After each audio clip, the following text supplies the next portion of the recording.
महादेव्यै शिवायै सततं नमः। नमः प्रकृते भद्राय नियताय प्रणतात्पदां या देवी सर्वभूतेषु मातृरूपेण संस्थितां नमस्तस्यै नमस्तस्यै नमस्तस्यै नमो नमः। ఆ తల్లి దయ ఉంటే అన్ని ఉన్నట్లుగానే భావిస్తాం మనం.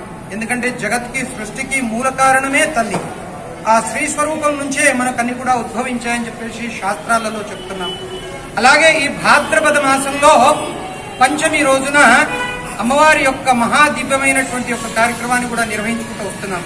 అలాగే ఈ శుద్ధ భాద్రపద మాస సప్తమి నాడు జ్యేష్ఠ మహాలక్ష్మి యొక్క పూజను నిర్వహించుకుంటాం.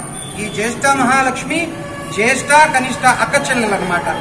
ఆ అక్కచెల్లెలను ఆ లక్ష్మీ స్వరూపమైనటువంటి రోజున అష్టమి రోజున ఈ భాద్రపద అష్టమి రోజున మనం అమ్మను మన ఇంట్లో కొలువుతీరినటువంటి అమ్మను పూజించుకుంటాము.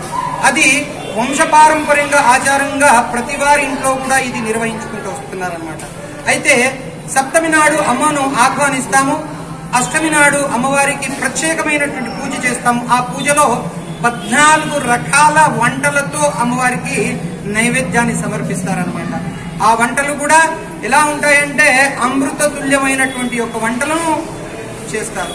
అలాగే ఆ వంట అమ్మవారికి నివేదన అయిన తర్వాత ఏ ఒక్క చిల్లి గవ్వ కూడా ₹1 కూడా బయట పోనీయరు. ఆ రోజు కంప్లీట్ గా భోజనం చేసినట్టు ఇస్తరా కూడా ఇంట్లోనే పెడతారనమాట. ఎందుకంటే అది వంశపారంపర్యం వస్తున్నటువంటి ఆచారం.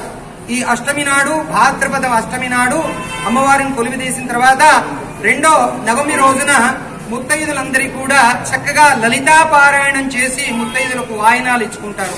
ఇది ప్రత్యేకత కనుక ఈ యొక్క వ్రతాన్ని జ్యేష్ఠ కనిష్ట గౌరీ వ్రతం అని అంటారు. ఇది చాలా ప్రత్యేకమైనటువంటి వ్రతము. దీనివల్ల ఇంట్లో సుఖశాంతులు, అలాగే ఇంట్లో ఉన్నటువంటి ఆ తల్లికి సౌభాగ్యం కూడా కలుగుతుంది. లోక కళ్యాణార్థం కోసం కూడా ఈ కార్యక్రమాన్ని నిర్వహించుకుంటూ వస్తారు. ఇది ప్రత్యేకంగా మహారాష్ట్ర, కర్ణాటక, తెలంగాణలో ప్రత్యేకంగా ఈ కార్యక్రమాలు చేసుకుంటారు. దాంట్లో బ్రాహ్మణోత్తములు ఉత్తమంగా ప్రతి ఇంట్లో కూడా ఇది జరుగుతుంది. ఇది ప్రత్యేకత. మహారాష్ట్రలో అయితే చాలా దిగ్విజయంగా చేస్తారు ఈ యొక్క కార్యక్రమాన్ని. కనుక ఆ తల్లి అందరిపైన దయ ఉండాలని కోరుతూ శ్రీమాత్రే నమః. జగదంబ విశ్వపాలిని మాతాకి జై.